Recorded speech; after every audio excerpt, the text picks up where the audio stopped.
Hello दोस्तों, आप सभी कैसे हैं। तो चलिए, बहुत दिनों बाद हम फिर यूट्यूब पे आए हैं अपने चैनल पे। ठीक है, काहे कि हमारा वीडियो नहीं आ रहा था, हमारे और बबलू सर का वीडियोज आ रहा था। कुछ कामों में हम बिजी होने के कारण मेरा वीडियो रुक गया था। ठीक है, तो चलिए आज स्टार्ट करते हैं। और मैंने स्टार्ट किया था यूपी बोर्ड क्लास 10 का रियल नंबर यानी वास्तविक संख्या। ठीक है, वहाँ मैंने एक क्वेश्चन पढ़ा दिया था, मतलब पहला क्वेश्चन का 3-4 क्वेश्चन था वो खत्म कर दिया था। तो आइए हम नेक्स्ट क्वेश्चन, दूसरे क्वेश्चन की तरफ बढ़ते हैं। ये लिखा है दोस्तों यूपी बोर्ड यानी क्लास 10। ठीक है, रियल नंबर का दूसरा क्वेश्चन। देखिए क्वेश्चन क्या रहा हमारा। क्वेश्चन थोड़ा बड़ा है, लिख नहीं पा रहा हूँ, तो यहाँ पे देख लीजिएगा, मैं टाइप करके यहाँ पे डाल दूंगा। ठीक है, चलिए क्वेश्चन क्या रहा, दर्शाइए कि कोई धनात्मक पूर्णांक विषम पूर्णांक 6q+1 या 6q+3 या 6q+5 के रूप का होता है, जहाँ q क्या हो, एक पूर्णांक हो। ठीक है, क्वेश्चन नंबर क्या कह रहा है, इसमें सिर्फ लॉजिक समझना है। कह रहा है विषम धनात्मक पूर्णांक। क्या है, विषम धनात्मक पूर्णांक। इससे पहले मैं बता दूं, अभी तक हमारे इस चैनल पे बने हैं तो प्लीज चैनल को सब्सक्राइब करके बेल आइकन जरूर दबाएं, ताकि मैं जब भी वीडियो डालूं उसका नोटिफिकेशन आपको बहुत जल्द मिले। ठीक है, चलिए तो सबसे पहले क्वेश्चन को नोट करते हैं। ठीक है, तो इससे पहले मैं बता दूं, यूक्लिड विभाजन पर में हम पढ़ा दिए थे। ठीक है, यूक्लिड विभाजन पर में क्या होता है, फार्मूला क्या दिए थे यूक्लिड जी ने, a=bq+r। ठीक है, चलिए ध्यान दीजिए। क्वेश्चन दूसरा है, कह रहा है 6q+1 या 6q+3 या 6q+5। देखिए यहाँ पे 6q+1 या 6q प्लस क्या है 3 या 6q+5। लॉजिक क्या समझना है, हमें ये देखना है कि विषम धनात्मक पूर्णांक कौन कौन होते हैं। ठीक है, तो ध्यान दीजिएगा, इससे पहले यहाँ हमारा सॉल्व शुरू होता है। ठीक है, चलिए तो सॉल्व शुरू करने से पहले यहाँ पे मानेंगे क्या कि माना ए धनात्मक माना ए विषम धनात्मक पूर्णांक है। ठीक है, तो यहाँ लिखेंगे माना ए विषम धनात्मक पूर्णांक है। ठीक है, चलिए तो अब ए विषम धनात्मक पूर्णांक हो जाएगा तो बी हमारा क्या हो जाएगा, बी ध्यान दीजिए, बी हमारा क्या है 6 है, ये भी 6 है, ये भी 6 है। ठीक है, तो बी हमारा क्या हो जाएगा 6, तो ये हो जाएगा हमारा बी 6 हो जाएगा। ठीक है, तो अब यहाँ लिखेंगे यूक्लिड विभाजन प्रमेय से। क्या लिखेंगे, यूक्लिड विभाजन प्रमेय से। यहाँ ध्यान देना, तो ये हो जाएगा यूक्लिड विभाजन प्रमेय से। ठीक है, तो यहाँ ध्यान देना। अब देखिए, अब ये हमारा क्या हो जाएगा 6 हो जाएगा। ठीक है, तो अब इसका जो रिमाइंडर यानी शेषफल होगा 6 से कम होगा। कितना होगा, 6 से हमारा कम होगा। ठीक है, तो r का मान अब हो जाएगा या तो 0 होगा, या तो 1 होगा, या तो 2 होगा, या तो 3, या तो 4, या तो 5। शेषफल हमारा क्या हो जाएगा, रिमाइंडर इतना होगा। ठीक है, 6 से जब b हमारा 6 है तो इसका रिमाइंडर जितना भाग देंगे उससे हमारा क्या होगा, शेषफल या तो 0 हो जाएगा, 1 2 3 4 5 इतना तक हो जाएगा। ठीक है, अब यहाँ ध्यान दीजिए, तो यूक्लिड विभाजन प्रमेय से लेंगे तो हमारा क्या हो जाएगा फार्मूला, a=bq+r। ठीक है, अब r बराबर 0 लेने पर, ठीक है, फर्स्ट केस नंबर फर्स्ट लेंगे। ठीक है, तो r बराबर क्या लेंगे पहले 0। ठीक है, तो अब यहाँ ध्यान देना, पहले इसको लेके भरेंगे। ठीक है, अब इसको लेके भरो तो ये हो जाएगा हमारा भाई साहब क्या, ये हो जाएगा 6q प्लस r का मान कितना है 0 है ना, तो 0। अब ये देखते हैं, ये भी सम है, ये भी सम है, तो मिलकर क्या होता है, सम प्लस सम क्या होता है हमारा सम। तो यहाँ ध्यान दो, ये हो जाएगा हमारा सम प्लस सम। ठीक है, बराबर क्या हो जाएगा, सम हो जाएगा। ठीक है, अब r बराबर 1 लेने पर यानी केस 2 नंबर। ठीक है, केस हमारा हो जाएगा सेकेंड, तो केस सेकेंड लो, तो केस सेकेंड के लिए हम क्या करेंगे, 1 रखने पर, तो r बराबर हम क्या लिखेंगे 1 रखेंगे। ठीक है, तो अब इसको लेके भरो, तो ये हो जाएगा 6q+1। तो ये क्या हो जाएगा, इधर ध्यान देना, ये हमारा सम है, ये हमारा क्या है विषम है, तो ये हो जाएगा हमारा भाई सम प्लस विषम। क्या होता है भाई, विषम होता है। क्या होता है, विषम होता है। ठीक है, अब यहाँ ध्यान दो, अब तो हमारा यहाँ तक काम खत्म हो गया। ठीक है, अब r बराबर क्या लेने पर, 2 लेने पर। क्या है, r बराबर 2 लेने पर। यहाँ ध्यान दो, चलिए यहाँ से देखते हैं, तो ये हो जाएगा हमारा r बराबर 2, तो r बराबर क्या लेने पर, 2 लेने पर। ठीक है,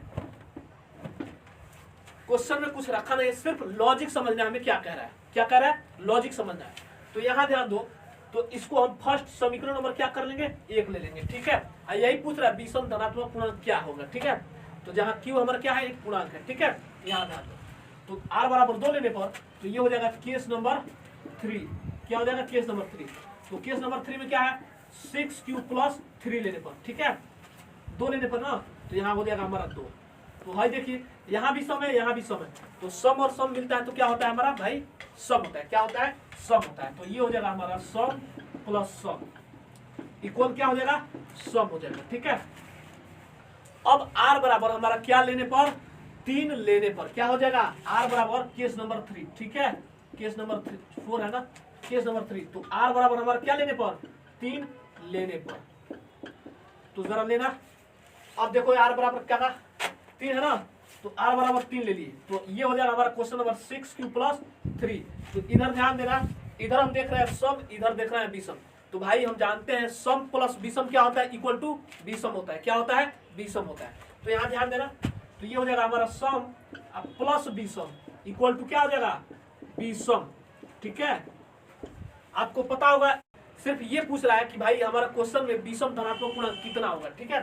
तो ये हो जाएगा इक्वेशन नंबर हमारा 2, ठीक है। अब केस 5 लो, केस 5।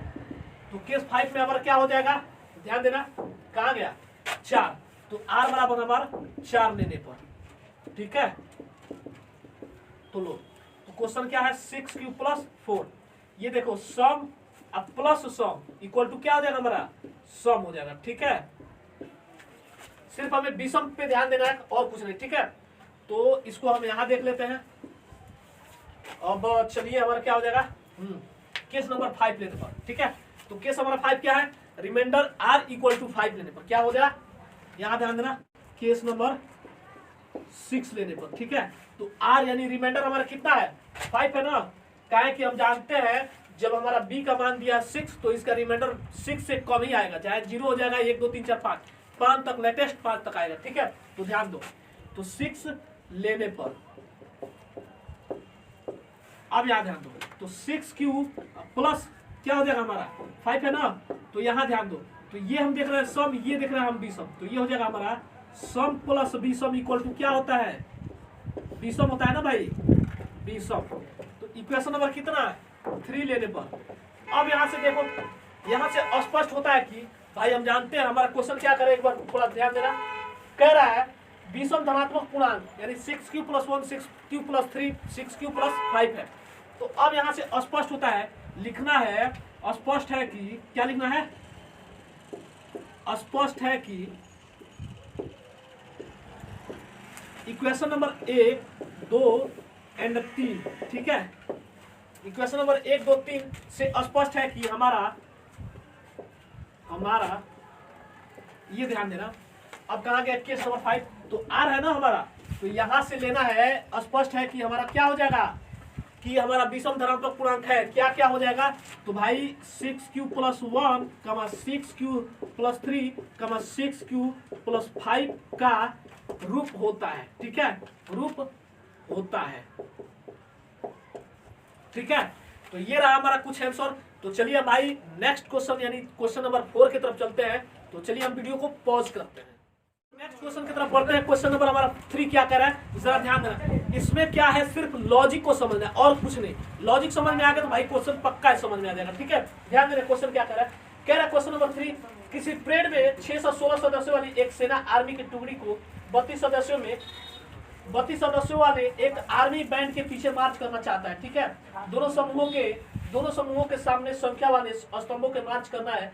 उन स्तंभों की अधिकतम संख्या क्या होगी जिसमें मार्च कर सकते हैं। तो ये कह रहा है 6 से 16 सदस्यों में 32 सदस्यों की टुकड़ी करना है, ठीक है। तो यहाँ पे सिर्फ सदस्यों की संख्या निकालना है, तो सिर्फ लॉजिक को समझना है, ध्यान देना। इसमें क्वेश्चन थोड़ा यहाँ पे देख लेना, टाइप कर देंगे, ठीक है। क्वेश्चन हमारा क्या कर रहा है, अधिकतम संख्या क्या होगा। तो यहाँ एक लॉजिक समझना है, अधिकतम संख्या और न्यूनतम संख्या क्या होता है। तो ध्यान देना, पहला लॉजिक क्या है, लॉजिक, तो अधिकतम संख्या इसमें पूछा है। तो अधिकतम का मतलब क्या होता है मैं बता देता हूं, अधिकतम, ठीक है। अधिकतम जब क्वेश्चन में पूछ दे तो भाई हमें HCF निकालना है। क्या निकालना है, HCF निकालना है। या न्यूनतम पूछ दे, क्वेश्चन दो टाइप का होगा ना, लॉजिक को समझना और कुछ नहीं इसमें समझना है। तो लॉजिक फर्स्ट हो गया हमारा। सेकेंड लॉजिक क्या कहता है, लॉजिक थोड़ा लॉजिक को देखना। अगर क्वेश्चन में अधिकतम पूछ दे तो हमें क्या निकालना है, एचसीएफ निकालना है। अगर न्यूनतम पूछ दे, क्या पूछ दे, न्यूनतम, तो भाई क्या निकालना है, एलसीएम निकालना है। ठीक है, तो यही हमारा लॉजिक है और कुछ नहीं, एकदम सिंपल भाषा में मैं बताऊंगा। ठीक है, चलो भैया यहाँ देखो, तो क्वेश्चन को स्टार्ट करें। चलो, अधिकतम पूछा है ना, तो हम क्या निकालेंगे, एचसीएफ निकालेंगे। तो क्वेश्चन नंबर 3 हमारा है, अधिकतम पूछा है तो कह रहा है 616 सदस्यों वाली 32 टुकड़े करना है। ठीक है, तो ये हो जाएगा 616 बड़ा किससे है, 32 से। ठीक है, जब 616 हमारा 32 से बड़ा है तो अब हमें क्या निकालना है, एचसीएफ इसका निकालना है। ठीक है, एचसीएफ, तो ध्यान देना, अब निकालेंगे यूक्लिड विभाजन प्रमेय से। तो यूक्लिड विभाजन प्रमेय क्या होता है भाई, यूक्लिड विभाजन प्रमेय से। ठीक है,